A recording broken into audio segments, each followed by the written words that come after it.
আজকে রান্না করব মুড়ো ঘন্ট এবং তার সাথে রয়েছে গরম গরম বেগুন ভাজা।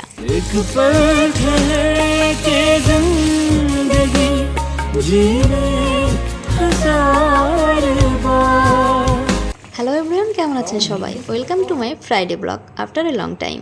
ফাইনালি রান্না শেষ। এতক্ষণ ধরে আগুনের পাশে ছিলাম, স্কিন কেয়ার তো একটু করতেই হবে। সপ্তাহের প্রায় প্রত্যেক দিনই ঠাম্মি আমাকে রান্না করে খাওয়াই। আজকে ছুটির দিন দেখে ভাবলাম আজকে আমি ঠাম্মিকে ছুটি দিয়ে তাকে রান্না করে খাওয়াই। যদিও মোস্ট অফ দ্য কাজ ঠাম্মি করে দিয়েছে, আমি শুধু রান্নাটা করেছি। দেন খাওয়া দাওয়া শেষ করে একটু রেস্ট নিচ্ছিলাম, তখনই ফোন আসলো যে আমার একটি পার্সেল আসছে। তো চলুন দেখা যাক কী আসছে পার্সেলে। মানুষের শখ পূরণের অনেক শখের মানুষ থাকে, কিন্তু আমি আমার শখের মানুষ, নিজের শখগুলো নিজেই পূরণ করি।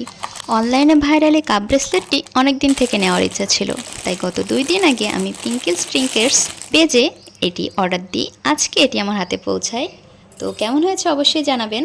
যদিও এগুলো আমার হাতে শ্যুট করছে না, তবুও শখ পূরণ করলাম। মানুষ বাঁচেই বা কয়দিন। সুন্দর আরও একটি দিনের সমাপ্তি হতে চলল সূর্যাস্তের রক্তিম আভা দিয়ে।